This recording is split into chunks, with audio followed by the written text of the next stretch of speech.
जंग का आगाज़ सुबह के वक्त हुआ और इब्तदाई मरहले में कबायली जंगजुओं ने चौकी के करीब पहुंचने की कोशिश की, जबकि सिख सिपाहियों ने मंजम फायरिंग के ज़रिए इन्हें रोक दिया। इस दौरान हमलावरों को इब्तदाई नुकसान उठाना पड़ा।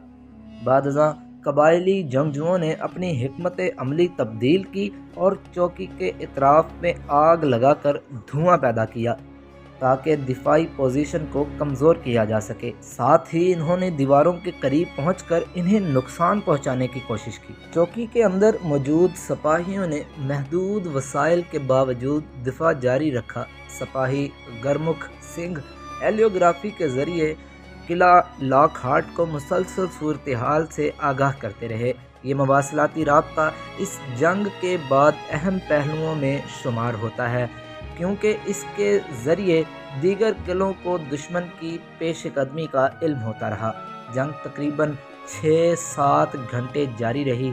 वक्त गुजरने के साथ चौकी की दीवारें कमज़ोर हो गईं और बालाखर एक हिस्सा टूट गया, जिसके नतीजे में हमलावर अंदर दाखिल होने में कामयाब हो गए। इसके बाद लड़ाई करीब से जारी रही। तमाम 21 सिख सिपाही मारे गए और चौकी पर कबायली जंगजुओं का कब्जा हो गया। नुकसानात के हवाले से बरतानवी रिकॉर्ड में कबायली जंगजुओं के बारे में महदूद मालूमात मिलती हैं। बाज़ सरकारी अंदाज़ों के मुताबिक तकरीबन 180 से 200 कबायली जंगजू मारे गए, जबकि दीगर अंदाज़े इस तादाद को 400 से 600 तक बयान करते हैं।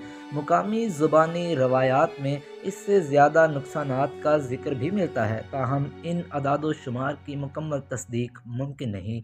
इस जंग का फौरी असर ये हुआ कि सरघड़ी की मज़ाहमत ने वक्त फराहम किया, जिसके बायस किला गुलिस्तान और दीगर किलों को अपनी दिफाई तैयारी मुकम्मल करने का मौका मिला। इस तरह सरघड़ी की चौकी अगरचे बरकरार न रह सकी, मगर इसकी मुज़ाहमत ने वसी तर फौजी सूरत हाल पर असर डाला।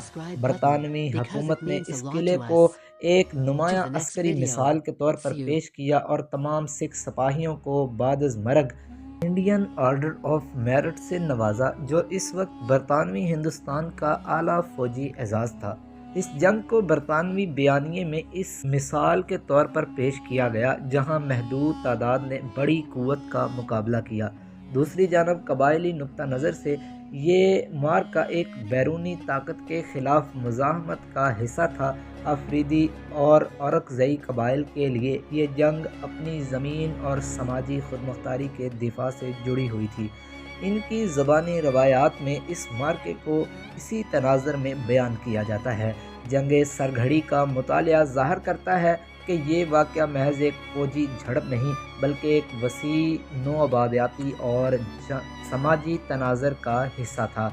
इसमें एक तरफ मुनज़्ज़म फ़ौजी निज़ाम और दूसरी तरफ मकामी कबाइल मज़ाहमत शामिल। दोनों फरीकों के लिए इस जंग की मानवियत मुख्तलिफ थी और इसी वजह से इसके बारे में मुख्तलिफ बयानिए मौजूद हैं। आज इस जंग को मुख्तलिफ तरीक़ों से याद किया जाता है। एक जानब इसे अस्करी बहादुरी की मिसाल के तौर पर पेश किया जा रहा है, जबकि दूसरी जानब इसे मुकामी मुज़ाहमत के तनाज़र में देखा जाता है। ये इख्तलाफ इस बात की निशानदही करता है कि तारीख़ वाक़यात के ताबीर हमेशा यकसा नहीं होती। आखिरकार जंग सरघड़ी एक ऐसा वाक़या है जिसे समझने के लिए मुख्तलिफ ज़ावियों को मद्देनज़र रखना ज़रूरी है। यह न सिर्फ अस्करी तारीख़ का हिस्सा है, बल्कि नौआबादियाती सियासत, मुकामी मज़ाहमत और समाजी इक़्तिदार की बाहमी ताल्लुक़ को भी ज़ाहिर करता है।